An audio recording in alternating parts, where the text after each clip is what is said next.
Hello my dear friends and students. আজি মই এই ভিডিওটোত ক্লাস 10 ৰ অনুশীলনী 1.1 ৰ question number 5 টো কৰাম। চাই লোৱা question number 5 টো কি কৈছে। ইউক্লিডৰ বিভাজন প্ৰমেয়িকা ব্যৱহাৰ কৰি দেখুৱা যে যিকোনো যোগাত্মক অখণ্ড সংখ্যাৰ ঘনফলটো 9m 9m + 1 নাইবা 9m + 8 আৰ্হিৰ।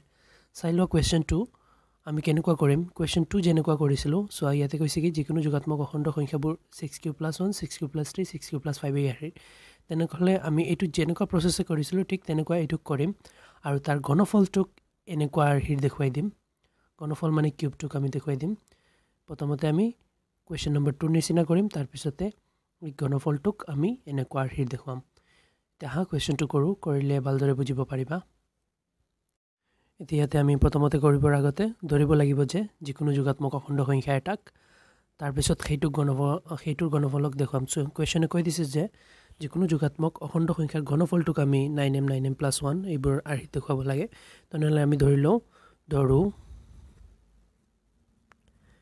a যিকোনো এটা যোগাত্মক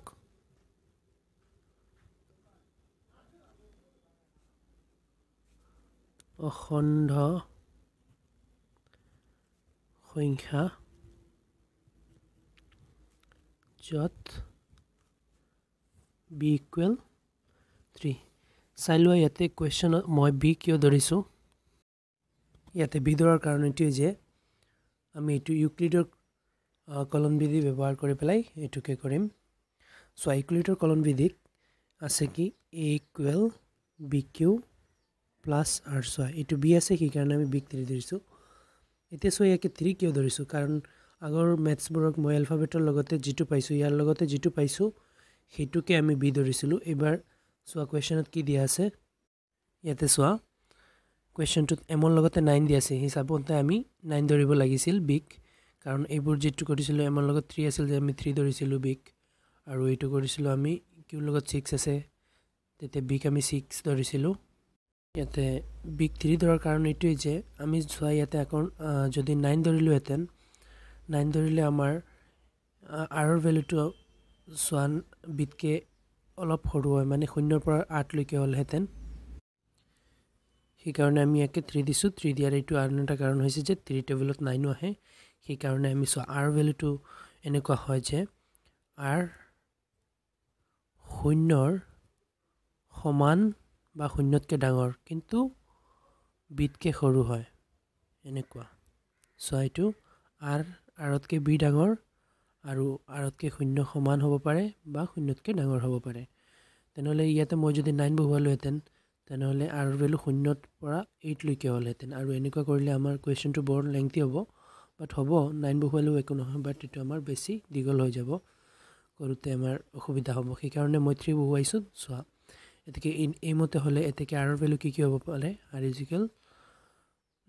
0 হ'ব পাৰে কাৰণ 0 ৰ সমান বা 0 তকে ডাঙৰ। তেনেহলে 0 হ'ব পাৰে, 1 হ'ব পাৰে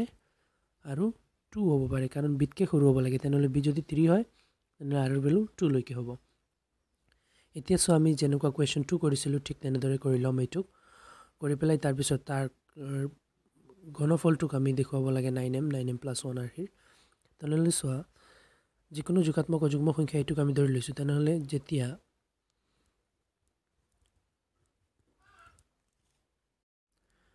r = 0 হ'ব, মানে r ৰ ভ্যালু যেতিয়া আমি 0 ধৰিম এই সূত্ৰত বহুৱাম r ৰ ঠাইত।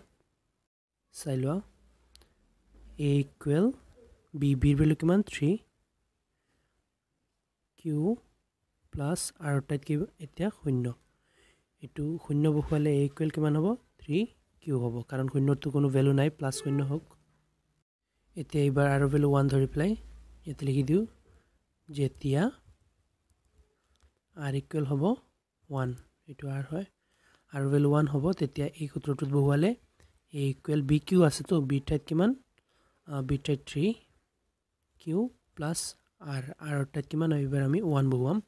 তেনেহলে এতিয়া আৰু তো কৰাৰ একো নাই, এটো এনেকৈ থাকক। আকৌ যেতিয়া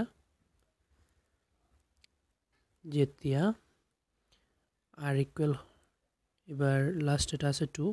r = 2 হ'ব তেতিয়া a = bq to b ঠাইত কিমান 3q প্লাছ আৰু টাইপ 2 এইটো সো এই সূত্ৰটোত মই এবাৰ 0 ধৰি কৰিছো আৰৰ ভ্যালু এবাৰ 1 ধৰি কৰিছো আৰৰ ভ্যালু এবাৰ 2 ধৰি কৰিছো আৰু তিনিটা ক্ষেত্ৰত বিৰ ভ্যালু 3 আছে 3 এই দিছো এতিয়া আমাৰ যোগাত্মক অখণ্ড সংখ্যাবোৰৰ ফৰ্মটো আহি গৈছে যোগাত্মক অখণ্ড সংখ্যাবোৰ এনেকুৱা থাকে ইয়াৰ ঘনফলটোক আমি 9m 9m + 1 9m + 8 আহি দেখুৱাব লাগে এতিয়া হাই তিনিটা যোগাত্মক সংখ্যাৰ ফৰ্মটোক আমি ঘন কৰি কোৱেশ্চন মতে দেখুৱাই দিও এতিয়া সব প্ৰথমতে a = 3q আছে ইয়াকে কৰো a = 3q দিয়া আছে এটো ঘন কৰিব লাগে সেই কাৰণে মই দুই সাইডতে কিউব কৰি আছো ঘন মানে কিউব কৰা কিউব ফৰ্মটোক আমাক 9m 9m + এনেকুৱা আহি দেখুৱাব লাগে তেনেহলে a কিউব সোয়া a কিউবেই হ'ব আৰু এটো কিউব কৰিলে কি হ'ব এটো কিউব কৰিলে 3 3 9 9 3 27 সো 3 কিউব মানে 27 হ'ব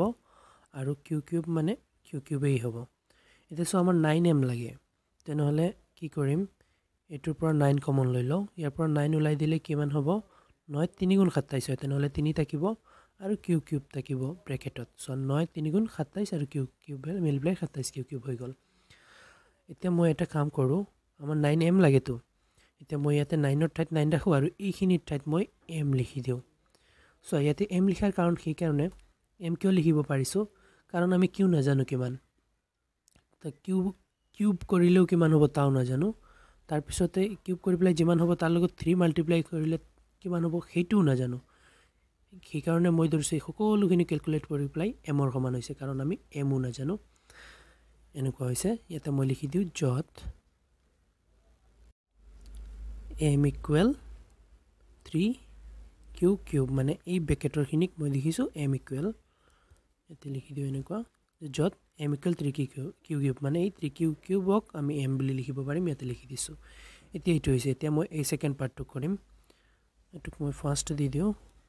এটুক মই সেকেন্ড দি দিও এনেকুৱা কৰিব পাৰা তোমালোকে এটুক a = 3q + 1 এতিয়া এটুক কিউব কৰিলে কি হয় চাই লোৱা a কিউব কৰিলে a কিউব আৰু তাৰ ফলটো আছে সেই সেটত তাৰ ইকুৱেলত যেটো আছে সেইটোকো কিউব কৰিব লাগিব তেনেহলে এটো আছে 3q + 1 এই গোটেইখিনি কিউব কৰিব লাগিব সো এটা সাইডত কৰিলে আনটো সাইডতো কৰিব লাগিব এতিয়া a কিউবক মই a কিউব ৰাখিছো ইকুৱেল সো এটো মোৰ মই দেখি আছো যে আমাৰ এটো a + b হোল কিউবৰ ক্ষেত্ৰত গল তেনেহলে a কিউব এটুকে এটু b a কিউব মানে 3q cube a cube + b cube মানে 1 কিউব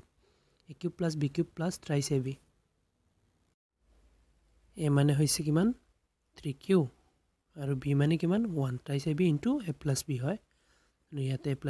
+ b মানে 3q + 1 এটো a + b হোল কিউবৰ ক্ষেত্ৰত আমি পাতি লৈছো এতিয়া অলপ সলভ কৰি লও a কিউব আছে a কিউব ৰাখো equal so 3q whole cube আছে মানে 3 কিউব মানে কিমান 27 3 3 গুণ 9 9 3 গুণ 27 3 3 বাৰ পূৰণ কৰিলে 27 হ'ব আৰু q কিউব মানে q কিউবেই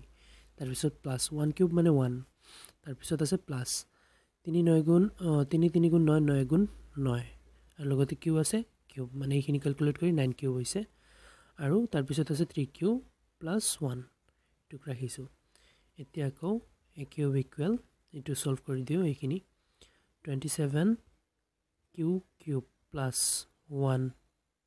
সো এটো প্লাস প্লাস প্লাস প্লাস হ'ব 9 3 গুণ 27 q square q q q square plus 9 গুণ 9 9 আৰু লগতে q আছে 9q এতিয়া আমাৰ সলভ কৰা হৈ গল এতিয়া এটুক মই খজাই লও এবাৰ সো খজা মানে কেনেকুৱা পাৱাৰ বেছি টকাটো আগত আৰু কম টকাটো পিছত এতিয়া সো খজাৰ পিছত 27 q কিউব হ'ব প্লাস y2 স্কয়াৰ আলাটো সেকেন্ডত 27 q স্কয়াৰ তাৰ পিছত প্লাস 9 q তাৰ পিছতে এইটো প্লাস 1 টু লাষ্টতে সো এটো খজাই লৈছো কিউব টকাটো আগত স্কয়ার টকা তাৰ পিছতে সিঙ্গেল টু তাৰ পিছত কনস্ট্যান্ট টাৰ্ম মানে ধ্ৰুবক পদটো এতিয়া সো আমাৰ লাগে 9m + 1 তেনেহলে ইয়াৰ পৰা +1 আছে যেতিয়া 9m + 1 ওলাব 9 কমন লৈ লো সকলোকেটাৰ পৰা সকলোকেটা দিয়াৰ পৰা ইয়ালৈকে 9 কমন আছে মই লৈ লৈছো ইয়াৰ পৰা 9 ওলালে কিমান থাকিব 3 আৰু লগত কিউব আছে কিউব সো 3 9 গুণ 27 কিউব কিউব প্লাস ইয়াৰ পৰা 9 ওলালে 3 হ'ব আৰু কিউ স্কয়াৰ আছে কিউ স্কয়াৰ হ'ব তাৰ পিছতে চোৱা ইয়াতে প্লাস আছে প্লাস ইয়াৰ পৰা 9 ওলাই গলে অকল কিউব থাকিব তাৰ পিছত প্লাস 1 টো মই আউটসাইডত ৰাখো কাৰণ আমাৰ 1 লাগে আউটসাইডত a কিউব ইকুৱেলছ 9 ক ৰাখি দিও আৰু এই গুটেখিনিক মই m দি দিম তাৰ পিছত প্লাস 1 আছে প্লাস 1 দি দিছো ইয়াতে m লেখাৰ কাৰণ হৈছে কি কাৰণ আমি কিউৰ ভ্যালু কেটা না জানো এই কিউ কেটা ক্যালকুলেট হৈ প্লাই কিউৰ মাল্টিপলস হয় প্লাস হৈ প্লাই যিমান হ'ব সেইটো আমি না জানো সেই কাৰণে আমি এই গুটেখিনি m ধৰি লৈছো ইয়াতে মই দি দিও যত এই গুটেখিনি 3q cube plus 3q square plus q equal m এইখিনি লিখি দিছো চাই লোৱা হল এইখিনি মানে এইখিনিক মই m ৰ সমান দিছো এই গুটেখিনি লিখিছো আৰু ইকুৱেলত মই m দি দিছো আচ্ছা এতিয়া আমাৰ এই থাৰ্ড পাৰ্ট ৰৈছে এই দুইটাক দেখুৱাই দিছো চোৱা এই দুইটাক এইটুক আৰু এইটুক দেখুৱাইছো এতিয়া এইটুকু দেখুৱাম কেনেকুৱা হয় আমি নাজানো কৰি প্লাই দেখিম চোৱা এটো থাৰ্ড পাৰ্টটো কৰি আছো চোৱা থাৰ্ড পাৰ্ট দিয়া আছে আমাৰ a ইকুৱেল 3q প্লাস 2 এটুক আমি কিউব কৰিব লাগে এতে কিউব কৰি আছো মানে ঘন কৰি আছো a কিউব এইটুক কিউব কৰিছো যেতে এই সাইডটো কৰিব লাগিব 3q প্লাস 2 হোল কিউব এতিয়া চোৱা এইটো a কিউব ৰাখি দিছো সেই সাইডত চোৱা এই দুইটা হোল কিউব আছে যেতে a প্লাস b হোল কিউবৰ সূত্ৰ যাব তেনেহলে a কিউব মানে 3q cube a cube plus b cube a plus b whole কিউবৰ সূত্ৰ হৈছে a cube plus b cube plus thrice ab a মানে 3q আৰু b মানে 2 thrice ab into a plus b a মানে 3q plus b মানে 2 এতিয়া a cube equal so ইয়াতে 3 কিউব মানে 27 আৰু q কিউব মানে q কিউবেই হ'ব প্লাস 2 কিউব মানে 8 প্লাস 3 3 গুণ 9 9 দুগুণ 18 আৰু লগত কিউব আছে কিউব তাৰ পিছত আছে 3q প্লাস 2 এটো ৰাখি দিছো এতিয়া নেক্সট a কিউব ইকুৱেল এটো কাউন্ট কৰিম 27 q কিউব আছে এটো ৰাখিছো প্লাস এইটো ৰাখিছো প্লাস 18 3 গুণ 54 54 q স্কয়াৰ 18 দুগুণ 36 36 আৰু লগত q এটা আছে q এটো হৈছে এতিয়া আমি এটো খজাই লো এবাৰ a cube equal 27 q cube তাৰ পিছত স্কয়াৰ থকাটো প্লাস 54 q স্কয়াৰ তাৰ পিছত a কিউব থকাটো প্লাস 36 q তাৰ পিছত ধ্ৰুবক পদ 8 এনেকুৱা চোৱা কিউব স্কয়াৰ সিঙ্গেল তাৰ পিছত ধ্ৰুবক পদ এতিয়া আমাৰ লাগে 9m + 8 বা 9m এইবোৰ তেনেহলে ইয়াৰ পৰা কমন লৈ লো 9 ইয়াৰ পৰা ইয়ালৈকে মই দেখিছো কমন তেনে সকলো কেটেগৰীৰ পৰা 9 কমন লৈ লৈছো 9 কমন লৈ ইয়াতে থাকিব 9 3 গুণ 27 তেনেহলে 3 থাকিব আৰু q কিউব থাকিব প্লাস এটোৰ পৰা 9 কমন ললে কি থাকিব 6 থাকিব 9 গুণ 54 আমি জানো আৰু q স্কয়াৰ আছে q স্কয়াৰ থাকিব প্লাস এটোৰ পৰা 9 কমন ললে 9 4 গুণ 36 4 থাকিব আৰু লগত q আছে q থাকিব হৈ গল আৰু প্লাস 8 আউটসাইডত ৰাখি দিও